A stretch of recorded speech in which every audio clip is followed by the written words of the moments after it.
who are you and what's your divine double? Ooh, oh. That's one heck of an opener, Andrew. Yeah. That's one heck of an opener. Well,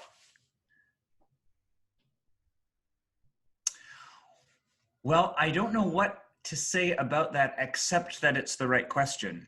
And I think that it's the question that is vectoring me through this series of dialogic exercises. And it's the question that's vectoring me through my work with John and all of the work that I'm absorbed in that has to do with where we are in this particular epoch within time and outside of time, and the meaning crisis. All of that work for me is, in a way, can be formulated within the question, what is my divine double? Because I think that unfortunately, it's kind of it's an elliptical question for me right now. It's paving the path of my pursuit, but it's paving it precisely because it's unanswered. I think that it has to do with the espousal of vocation in the classic and religious sense of the term. And I think that it has to do with understanding, with knowing myself in a mode of ongoing disclosure that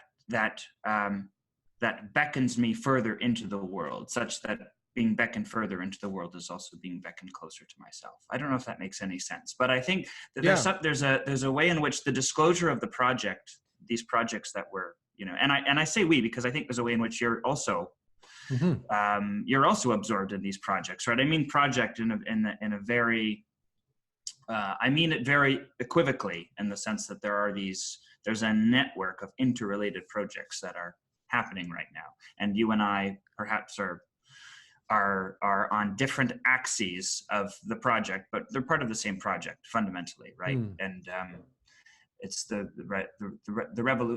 resolution of the modern spiritual problem, and the way that problem then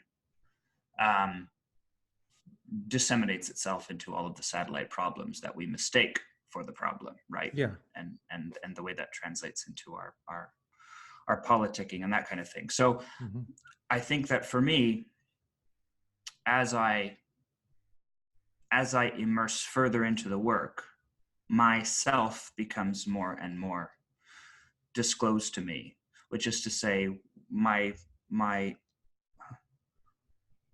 necessary role Is that like the Greek daimon, maybe, or something like that? The daimon, yeah, exactly. The daimon, right. The daimon, that's right. Very much so. Yeah, very much so, right? That the hermetic daimon, that's how we usually think of eros, right? The thing that flits between domains mortal and divine, that bridges ourselves of finitude into ourselves of infinitude. Because I think what's meant by the divine double, in some sense, I'm going to put a bit of a Kierkegaardian spin on it, but it's really the infinite aspect, that composes the synthesis of self. And I think in some ways, much of what we're responding to right now, and I say we because I'm implicated, is a loss of it's no longer being able to find the divine spark of the eternal within ourselves, right? That connects us to the inexhaustible. And so I guess the hunt for my divine double is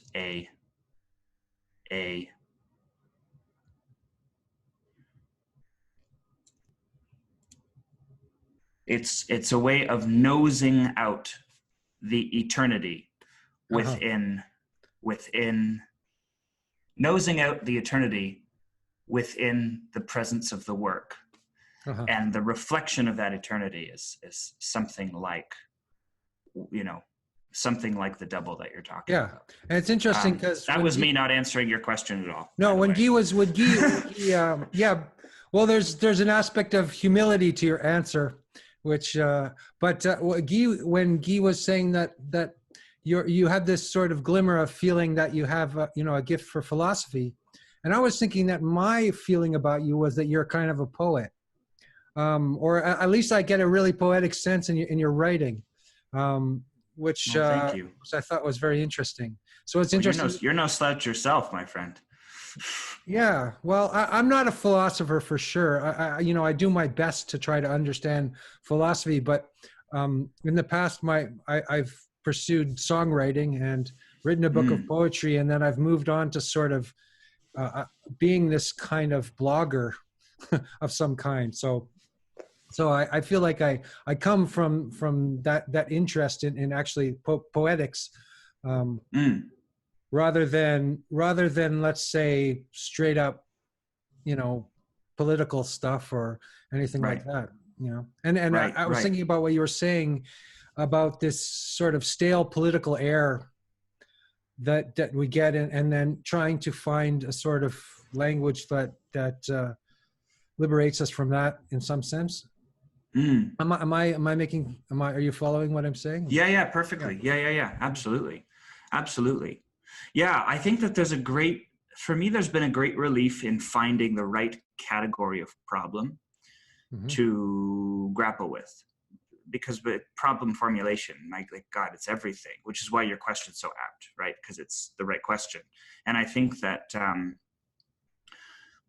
much of public discourse is simply premised on ill-framed questions and entering into an arena entering into an arena that has been cordoned by an ill-fated question means that any discourse that happens is also going to be ill-fated, right? It's sort of like you're damning yourself even by entering into the discourse. Ill-fated And I and question. Oh, that's beautiful. Yeah. and I right, because I think of the old Heraclitus maxim of character being destiny. But then if character is destiny, we say that about individuals. But characterization, I think, to take that and to extend it a little bit, characterization becomes destination. So the way that we characterize conversation, the way we embody the character of conversation, becomes its intellectual destiny in addition to its dispositional destiny, right? Because the two things are fundamentally linked, that's why Plato is such a cynosure in my thinking, because Plato contains the implicit understanding that intellection is fleshed, and we have to understand it as fleshed. And we're always tempted to flesh it anyway. That's why we always resort to, as a matter of course, arguments inevitably devolve into ad hominem, precisely because we have this inkling that intellection is a process that has to be somehow personified. And that's why the personification of conversation, I don't think that personifying the process of intellection is I don't think that's necessarily ill-fated, but it also means that the way we assume character in discourse is important, and it has everything to do with how we tee conversations up for one another, right? Will inevitably determine how successful they are. Well, I think that Yeah. was kind of beautiful about your conversation with Guy and Jordan and John. There's a kind of joy in the whole process that is actually, it's almost tangible. You can kind of feel it, that you guys are dancing with each other, rather than sort of trying to crush each other in the way that we do with our personas and egos and all that. Right. Yeah. Yeah. Well, I mean, that's just been a pleasure. I kind of just feel like I'm along for the ride in those conversations. Because, I mean, just as we're talking about in the conversation itself, there's a sense in which identity absorbs into the process of the dialogue. And so you become things, you become persons that seem to be extrinsic to yourself in the throes of the confrontation. I shouldn't say confrontation sort of implies discord. I don't mean to imply that by confrontation, but there's something about the accommodative confrontation in those kinds of dialogues that presents you with reflections of yourself that you hadn't encountered before. It's a process of, that's why that comes back to your divine double question, right? It's a process of having yourself revealed in deepening and widening reflections.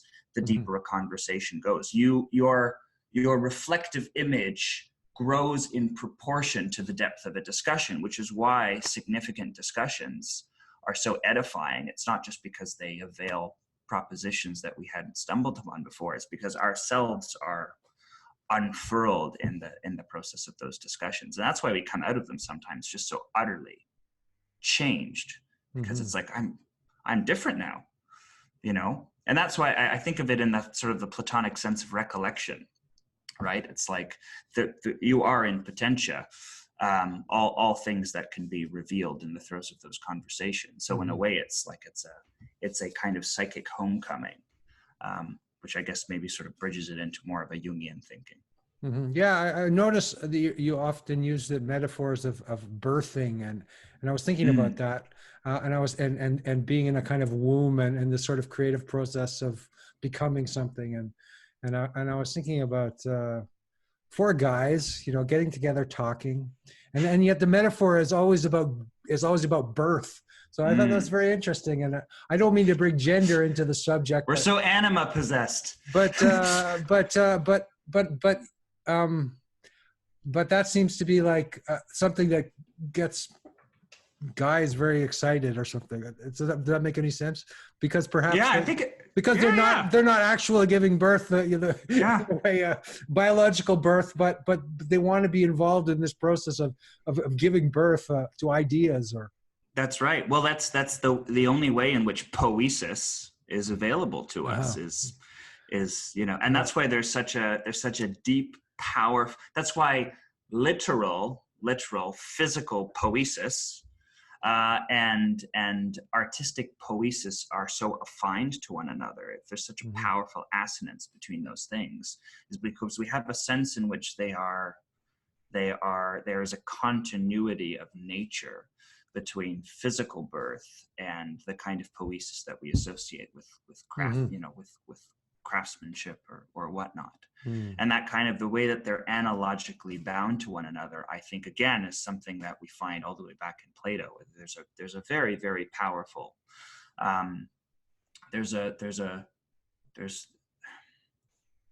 it's almost as though there's a symbolic embodiment of one in the other. And I think there's something about that symbolic embodiment.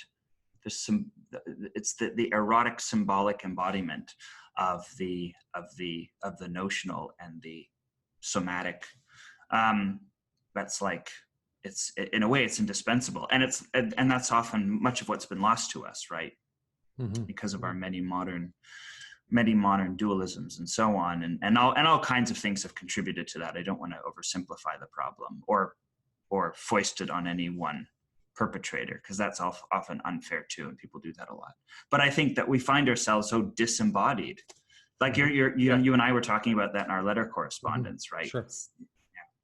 So and there's this longing for intimacy is another word that I see comes up a lot in your discussions, is intimacy, and I think the relief that I felt in discussing this letter, doing this letter process with you, was to be able to communicate in that way with a person. I always find that a lot of communication, has agendas to it, and that sort of thing, and it's very refreshing to try to enter a space of just pure creativity and whatever you happen to be doing. And I was being set up with this other person, and right away it became antagonistic, because apparently we were supposed to have different points of view about something, and it just became painful, and I didn't want to do it. But there was something about your writing that just, it was like, and you always use this metaphor in your writing too. You always talk about the breath. I felt like I could breathe within your world of writing. So that was very nice. And I also felt thank you for saying that. I felt that way too. Thank you. And I felt that I could take something of yours and expand on it, and that there was some kind of something really happening, which it doesn't always really happen in your sort of daily life and your ordinary discourses. That's right. Especially virtually. I mean, it almost never happens in online discourse. It's the kind of thing that often only happens when people are mutually disarmed by their physical proximity, right? There's something humbling about being in physical proximity to somebody, because you have to acknowledge that there is more in the offing of the situation than there is in the semantic content of your discourse. And I think that's what physical proximity does to people, that disarms their more invective impulses sometimes. Not all the time, but when people get together to discourse, I think because there's so much in the dynamic of the physical confrontation that has nothing to do with the propositional content, that marginalia, that intuitive marginalia, the edge of the conversation, gets to spill in to the dynamic a little bit more. Which is something also true of now the video conferencing that we're able to do, which is also nice, right? Because you have all of the things that aren't the propositional content. Some of that at least can then pour in. Of that, of course, is and all of that context, of course, is removed from the virtual interaction, and I think that's often why it becomes opaque, because there's no humiliating, again, I mean it in the sense of like humility. There's nothing to properly espouse humility within it. And that's why. Right. And the video gives you a bit of that, not the whole picture, but a bit. It does also, it disarms you in a way, and which you kind of feel like you're like a false god on the internet on some level. You're like a demigod, right? You feel like you can do you have all this power. But you don't. But then it's a sterile kind of power until it's grounded in intimacy, and maybe that's why this birthing metaphor keeps coming up, because we're so longing to be grounded in intimacy, because we're so pulled out of it all the time. I think so. I think sterile is exactly the right word for the virtual discourse. Most of it. Yeah, most of it. Because who people are to themselves on social media is an easy whipping boy, but it's an easy whipping boy for a reason, I suppose. The way people are on something like Facebook or comparable social media outlets is that they've conceived of themselves as something fixed inside time that is bounded and has a particular essence of identity that is relatively unmoved. Like the persona that you were talking about. The persona, You're creating a persona all the time. You're sort of all the time, and that's why there's that's why there's a brittleness to that persona, because we all know that they're not real, but yet people continue to invest in them. And I think brittle is not strong enough a word. I think there's a violence even in how people communicate these days. Like, anyway. Yes. No, you're right. Yeah. You're right. Yeah. So whatever the opposite of fertile, intimate interaction is, that's the kind that happens. That's the kind that happens on these platforms, because all we're concerned about is how we appear. Like, that's the problem. It's like all we're concerned about is semblance, how we seem, and that's not like, it's just not a sustainable way to live. It's just not. It has very specific instrumental utility at times for exercising, certain, I get that it has playing the necessary function. games that you have to play. I get that it has in the most basic functional sense, it has some utility, but as a way of investing of yourself, I think it's fundamentally misguided. And I'm actually not convinced. People make many arguments, some more compelling than others, for why the existence of these virtual tools, I mean specifically the social media kind, why their virtues, why their virtues redeem their moral failings. And I'm not convinced at all that any of their virtues are sufficiently redemptive to justify their existence. Frankly, it's a bit of a hard. It's a bit of a hard line to take. But I think it's 99% noise, and if it ever gets to a level where there's a little bit more signal than noise, or a little bit more, good way of putting it, a little bit more content than bullshit, where then just a little bit more would at least allow for something like, I think what you guys are doing actually in your four-way conversations, that strikes me as something new in the positive sense, because it's like you're creating a four-person mind or something. You're creating a team mind, and it's like John was saying in that conversation, that he probably couldn't have thought of that without the other three people being there. So that's sort of mind-blowing to me, and I think that's a sort of counter reaction to Facebook, which is atrocious in all the ways you're saying. Yeah. That's right. And that you're right. And that is what I think that the video platform, things like YouTube, or I guess primarily YouTube. I'm not fluent enough in the landscape to be able to offer a suite of comparisons. But yeah, that I think I do hold that. Obviously, I would have to, otherwise this exercise would be hypocritical of me. I do hold that in to be a different category, for its potential to actually foster proper relating. Yeah. I think the way the signal noise observation that you just made is also that's a good insight. I think that's exactly right too. Yeah. So I also I want to know just a little bit about like you, like you're a young guy, and you seem to be sort of wise beyond your years. You're wise beyond my ears. That's an interesting little slip. And I don't know, maybe you're older than you look or something, but I'm just 30. When I was 30, I was pretty much of a schmuck, I think. Again, it comes back to my first question is how you developed this interest in truth, or you seem to have a spiritual side to you as well. And what happened to you, or is there anything you can share here that wouldn't be, indiscreet, or that wouldn't be too indiscreet? Well, I have. Thank you, first of all, Andrew. You're very, very kind. And I can be quite a schmuck. Well, we're all schmucks sometimes. Yeah. You should have seen me when I was 30. I guess we all have our moments, don't we? But that was very kind of you. Thank you. I think I have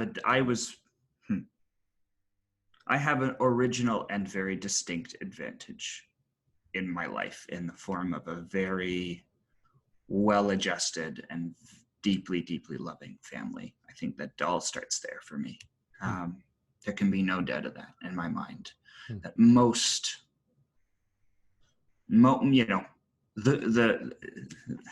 because then for me, the knowing of the good begins there. In my life, the knowing of the good begins within the you have Italian background? Is it? Yeah. But I was born and raised here in Toronto, in Canada. So yeah, in Toronto. So that it backgrounds my familial identity, but it's not the center of it. My parents were also both born. They're both from Montreal, so they're also Canadian.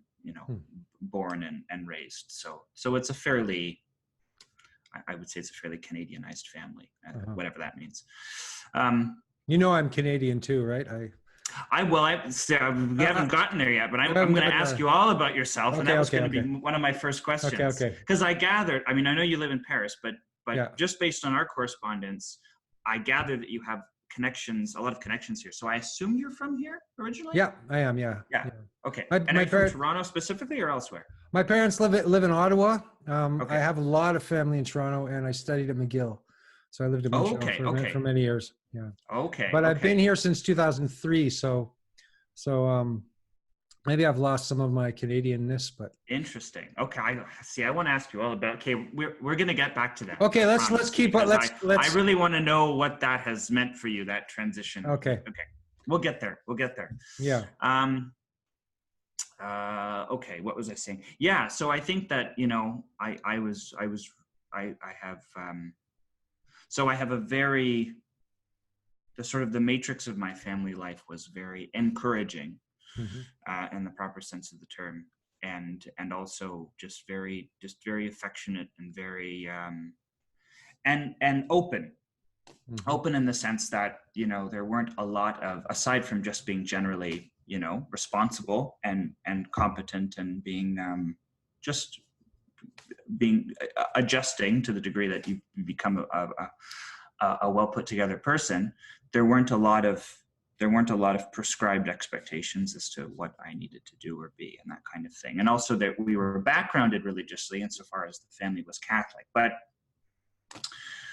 it was Catholic in a very equivocal sense of the term, I think, Mhm. or perhaps a very typical sense of the term, I think, for many Mhm. Canadian Catholics. You know, you're the Christmas and Easter Catholics, and we were kind of that. But my parents were both religiously open by disposition, which means that they had an appreciation for the fact that it was and is important, but also that the way that it is going to be articulated in our lives doesn't necessarily have to be, overweening or tyrannical Mhm. or dogmatic. So I think I was lucky to right off the bat, I was raised into a family that had a relatively well-adjusted idea of the fact that a religious life and education and literacy was important, but that it had to be, it also had to be mitigated by uh, uh,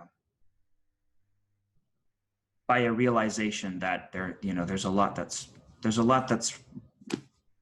not working right now Uh-huh. about it. Right.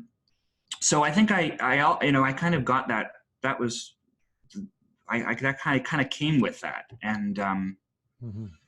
and I think that disposed me from the beginning to be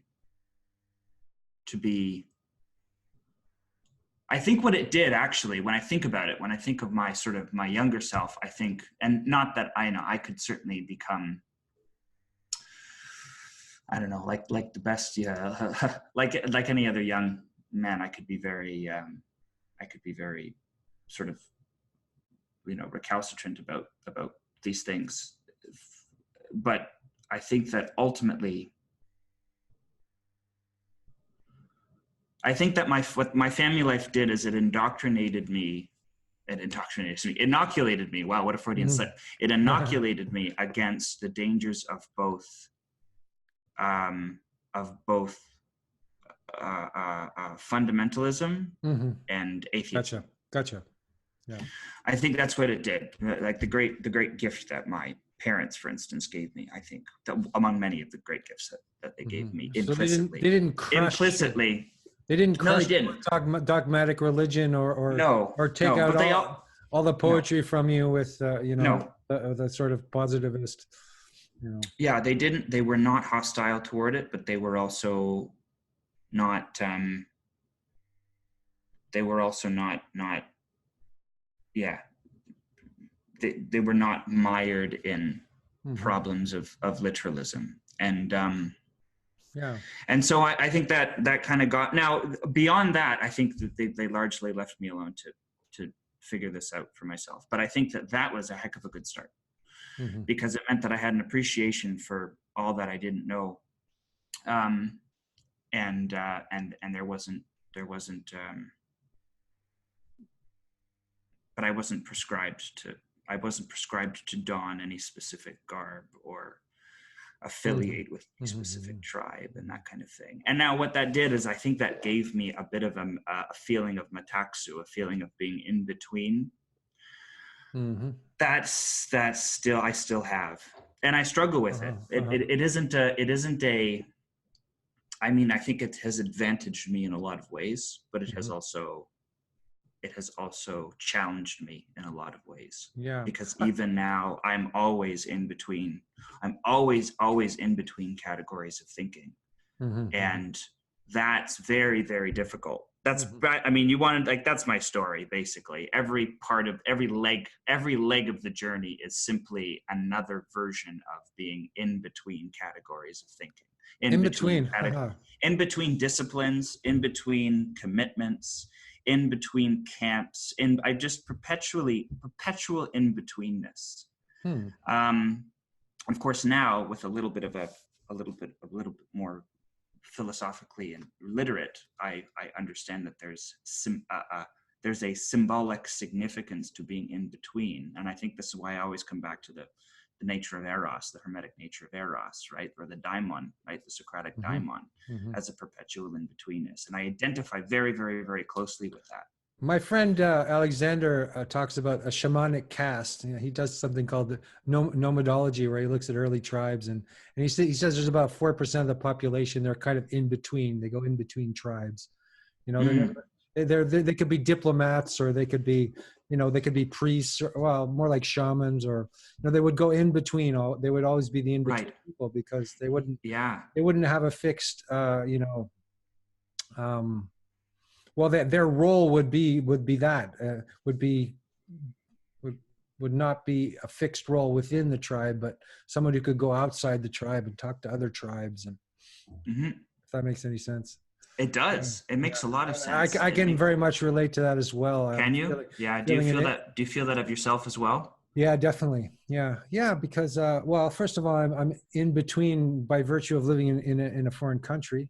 So I'm in between Canada and France. Of course. And I'm in between in the sense that, I've been practicing Buddhist since I was in my 20s. So, and I'm in a Christian, and I have a Christian, worldview. So I'm in between sort of that. And when I hear you talk about that, and when I hear John talk about the religion without the religion, or something like that, it's like,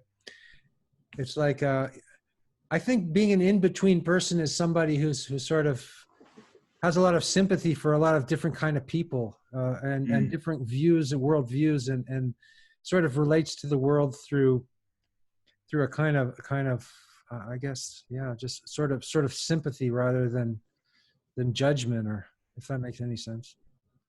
I think it does. I think flitting in between different camps does give you a certain, I think it requires a certain amount of pliability and flexibility and agreeableness. I think I have a lot of that, and I'm very low on that test, actually. Are you? Oh, then interesting. Yeah. Okay, that is interesting. I'm lower, probably lower than you. I'm not an in-between diplomat type of person. I'm in between in the sense of being probably in a more antagonistic way than you are. Like, I refuse to be this or that, right? Interesting. Yes. Okay, so maybe like I refuse to be political about yes, or something like that, or I refuse to be fully religious, but I refuse not to be religious as well. It's like yes, and I'm right there with you in that respect as well. Again, it's a question of rejecting the premise of a conversation. It's like, you're wrong and you're wrong because the question is wrong. So sorry, I'm outside the arena on this one. I have a bit of that. I have a bit of that obdurate temperament too when it comes to just refusing participation. In fact, it's funny, entering into this world, this world of discourse that you and I are instantiating in this conversation, I had a lot of apprehension about doing it because. Yeah, me too. Yeah. Right. And because it's because it had all the dangers of all the dangers that I was always so wary of. I was just talking about this with a friend of mine the other day. I feel like I'm always alternating between the dangers of the imposter syndrome dangers and then the inflation dangers, and so terrified of both of them. that that my resolution often defaults into some form of abstinence, which is not it's an instinct and not a properly contemplative solution, which is why I think the foray into these discourses for me has been helpful. Yeah, and you do it anyway. You do it anyway, right? Even though somehow I remember just the first kind of video conversation I have with people, feeling this incredible like resistance to the whole thing, like with the earphones and the screens and everything. It's just like, what the hell is going on here? What am I doing? Why am I doing this? And what is this? Yeah. It's like alien territory or something. And that's right. I'm getting more comfortable with it as time goes by, but I'm not comfortable with it. I wouldn't say I was comfortable with it. I would say I'd say over time it becomes a medium that I can swim in a little bit. But in the beginning, it feels like a struggle. Right. Well, your courage and toleration of it, I think, exceeds mine, because I think you've actually entered into discussions with people that are like overtly opponent conversations, right? Yeah. Have you done? Yeah. I've tried. Well, yeah. I'm not. Yeah. I tend to have a fighting spirit with people. Yeah, that's true. Yeah. Right. And maybe that's part of the temperamental difference that we were just sort of cottoning onto. Yeah. Probably. Yeah. Because I think that that a conversation, at least a public conversation, that's inflected with genuine debate. Yeah. I mean, it's one thing if it's in the Socratic spirit of challenge for the purpose of resituation. Yeah. That's one thing. That's great. That's just part of philosophy. But if it's if John always calls it philonikeia, if it's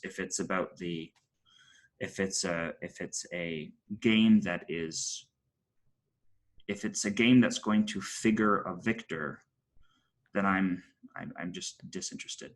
Who cares about winning? Yeah. Well, both lose as far as I'm concerned. Like, not. And now it's funny. I don't know how I feel. I don't know how I feel about. I mean, so much of the academic culture frames its discursive arenas in the form of debates that have ostensive winners or losers, and I don't know if that whole enterprise is just botched and should just be relinquished. Well, or if there is some utility to it.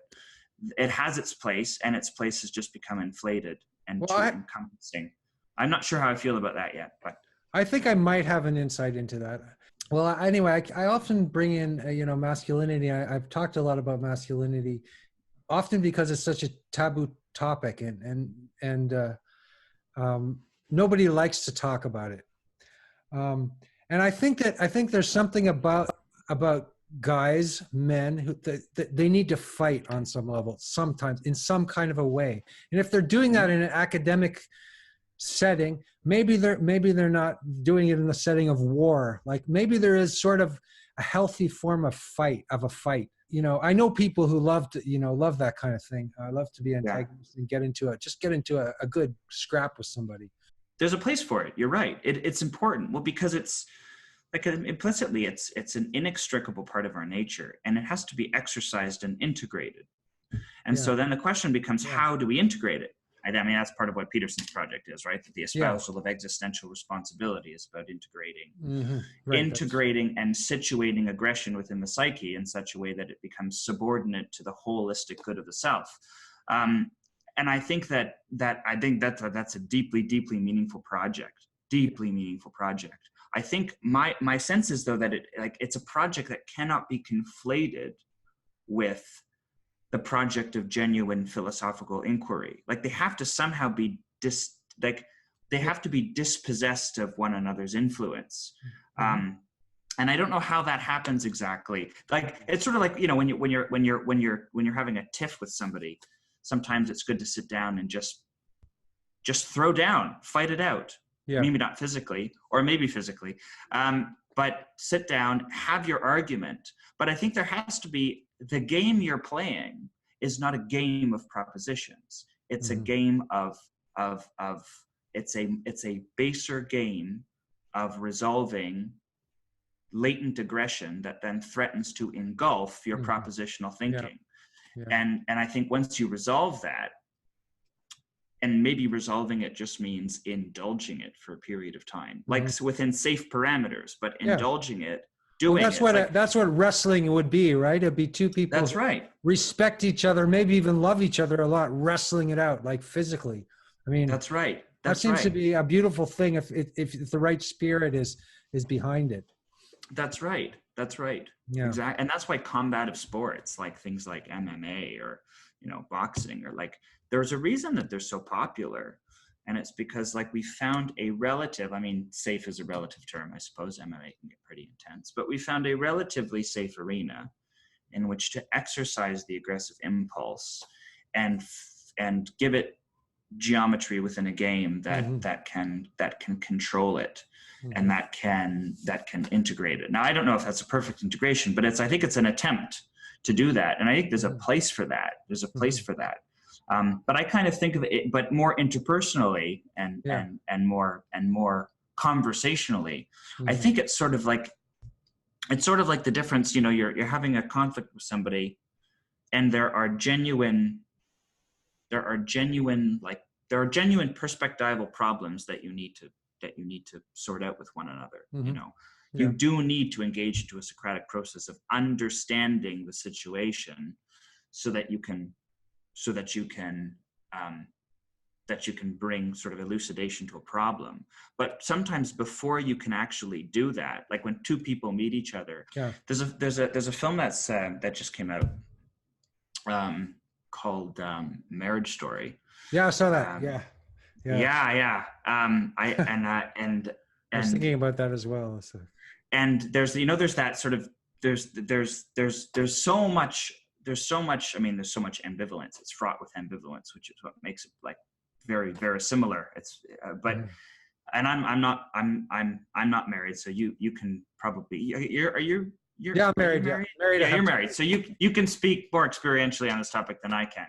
But anyway, I guess the point is that there's all this sort of latent aggression that exists sort of beneath the surface, but both parties, both spouses are trying so hard to be as be as nice as possible, civilly as possible. Yeah, civilly, but also, and then the guy just bangs his head against the wall or punches the wall, right? Right. Well, then they have that scene where they just throw down, and it is ostensibly about resolving their circumstances and coming to a shared understanding. But there's no hope of doing that until they have their opportunity to throw down and to tell one another how much they hate one another and how they've ruined each other's lives and that they wish each other were dead. And then once they've got that out of the way, then from that, I think it's no coincidence from that point on, it's a fulcrum for the story. Because after that point in the story, they actually start to be able to cohere around a more sustainable and viable model for their relationship going forward.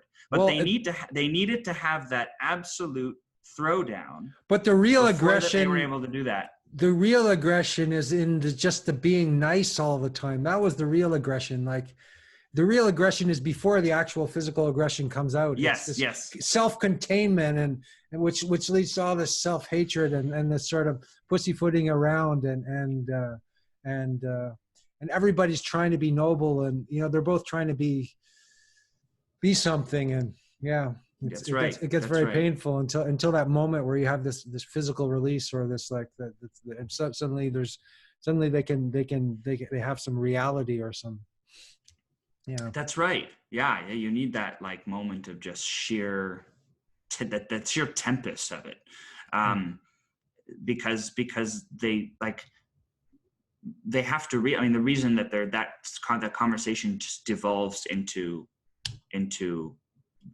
like gladiatorial combat after a while is because they have to abandon the pretense that their conversation is about any of the propositions that they're making to one another. Right. Right. Well, right. And the propositional content simply serves to gesture to the authentic source of the conflict. But they need to trade and exchange the propositions in order to find their way to the crux of the conflict, and then allow it to emerge and come forth and be aired and addressed properly, so that after that point they can actually start to converse. So they can have the proper again. Socratic dialogue, after. Yeah, so that they can converse authentically. They're not just again. caught in these webs of self-doubt and trying to be good or bad or whatever. That's right. And that's when subtext is rendered well in any piece of art. It has to do with that, right? It has to do with what really are we talking about when we're talking to one another, right? Are we talking about a relation that is epistemically oriented, or are we talking about a relation that is adversarially oriented? And if we're talking about the latter, then the propositional content, all it's going to do is it's going to dig us in the direction of our adversarial tension.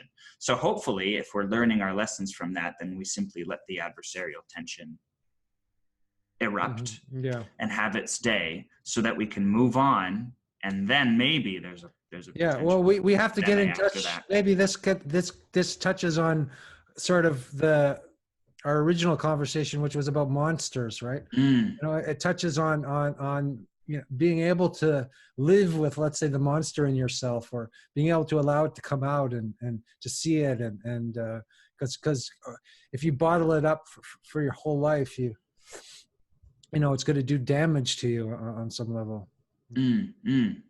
That's right. Right. That's exactly right. It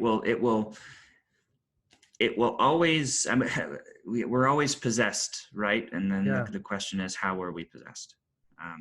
What's the nature of the possession? Yeah, that's right.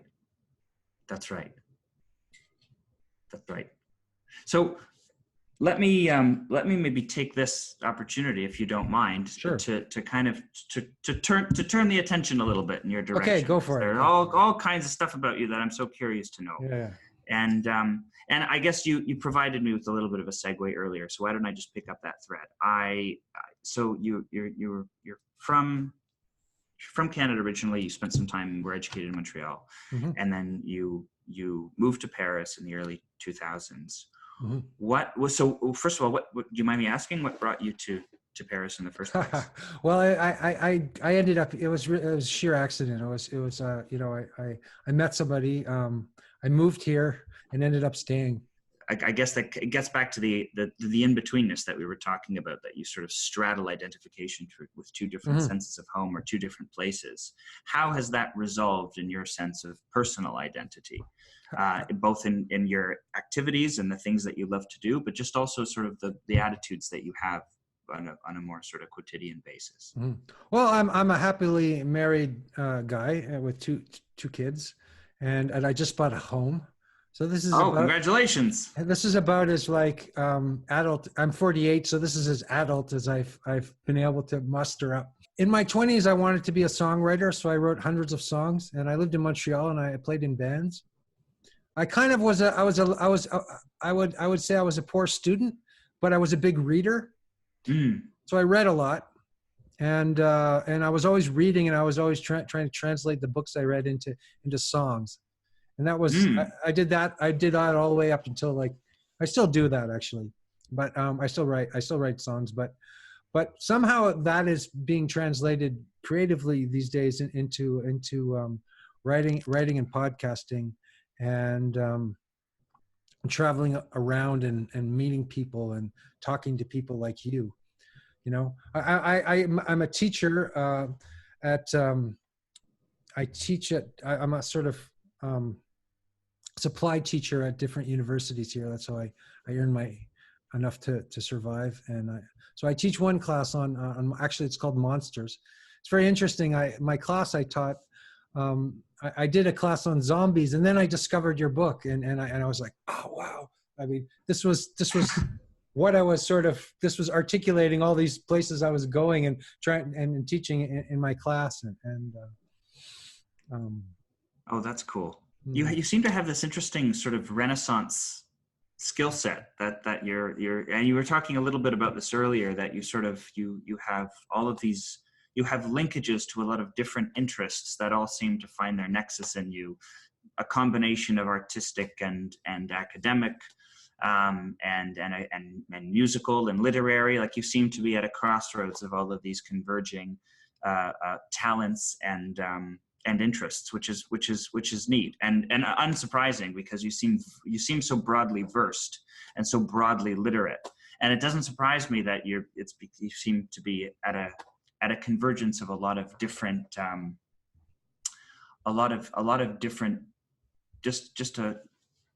at a sort of rest at a hub of different talents. Yeah. Well, yeah. Again, I always liked writing, and I'm still not, in terms of finding what the divine double is. I'm always struggling back and forth between writing and music, and which archetype is me, and I don't know if I figured it out yet. I don't know if I figured it out exactly, precisely what I am doing actually. You know, in my 20s, I was pretty sure I wanted to write songs, and I was pretty damn sure about that, and I kind of had no interest in anything else, and I was just like that. And also, while I should say that I lived in various Buddhist monasteries here and there, and traveled. I spent a year in a monastery, and I had two basic interests were spiritual practice and songwriting. Up until now, and now in the past 5 years, my interest has moved from songwriting to writing, and the spiritual practice interest continues. So those are the two big things, I guess.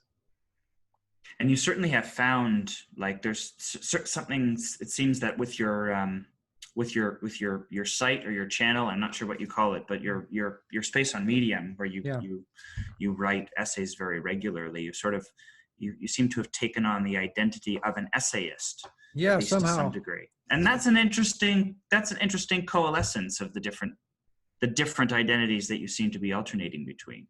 You've rested somewhere very interesting. Yeah, essay means to try, like to answer a question. That's right, doesn't it? So even writing an essay is that, why am I doing this? Is kind of a question that I'm trying to answer. You know. So there's something dialogic in your essaying. That there's a conversation that you're casting out. The question of what one should be doing at any given moment in time is a very difficult question to answer. Yeah, it's a very, very difficult question to answer. Yeah, that's an important question. That's a question that one should be asking all the time, isn't it? Yeah, repeatedly. And that is your opening question. That in a way is the spiritual practice, right? Yes. What should I be doing in this very, very, very moment? That's right. And I think that there's a way in which these questions all share identity, because the question of what ought I to be doing, and the question of who am I fundamentally, which is of course your question about the divine double, that central question colligates all of these other questions, because if I know myself, I also know what I must be doing.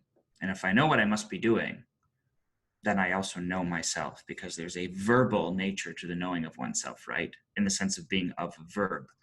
And so I think the knowing of oneself is an activity, certainly over and above being some kind of proposition or some kind of silhouette in tableau, right? It's a motioning knowledge. That's what makes it gnosis, right? It's a conformed activity.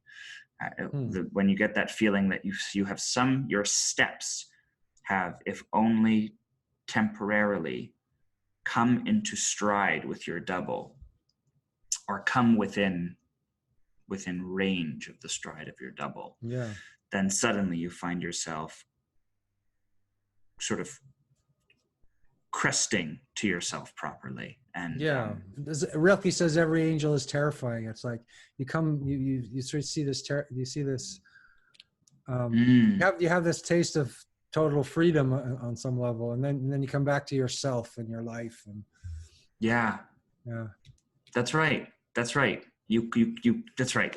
Yes. Yes. And that's why, I think that's why it's such a, that can be such an alienating experience, because you come to yourself in the throes of some very meaningful exercise. And then when you pass through it to the other side of it, you're changed, because you know that anything else that you might be doing, at least I feel this way, like when I find myself,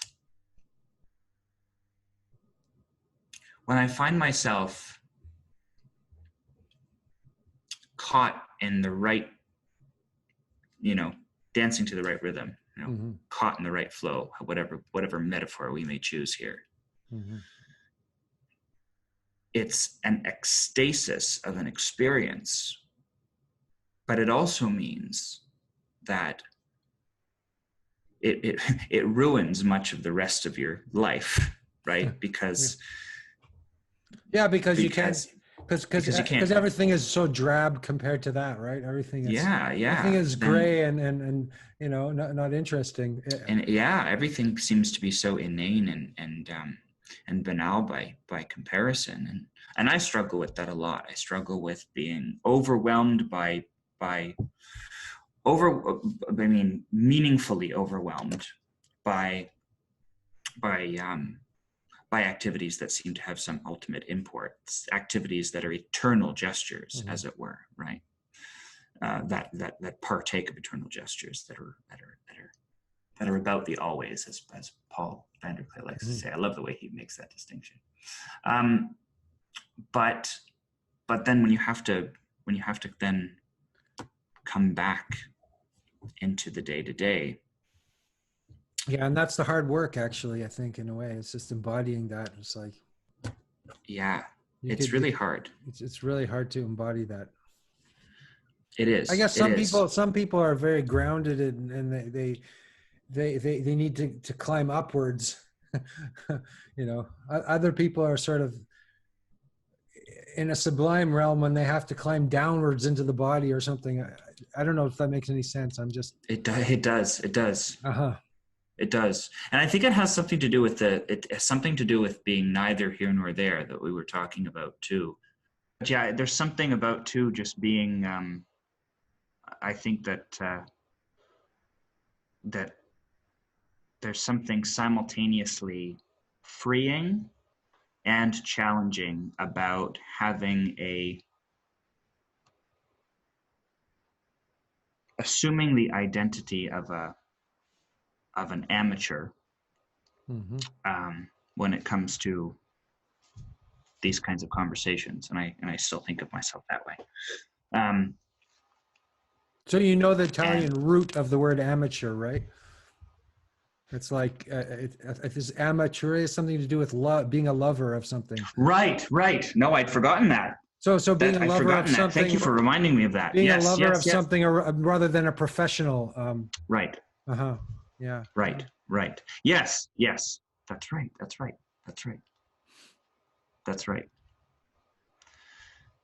So that bespeaks the point beautifully. But the challenge in that is that when you do something as an amateur, I was just before we started talking, I was having a discussion with a friend of mine about how dysphoric and dysregulating love can be. And there is something dysphoric and dysregulating about espousing an amateurish love towards something so ultimately important. It's meaningful. It's necessary. It's very vulnerable, isn't it? It's very extreme vulnerability. I think it is extreme vulnerability. But I'm starting to realize that the extreme vulnerability is actually the only way.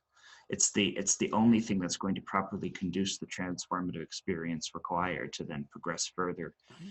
I think that's right. Characterized fate, right? You need it. I shouldn't be so you know, I shouldn't be so quick to generalize my reflexive insights, but I think I need it. And I think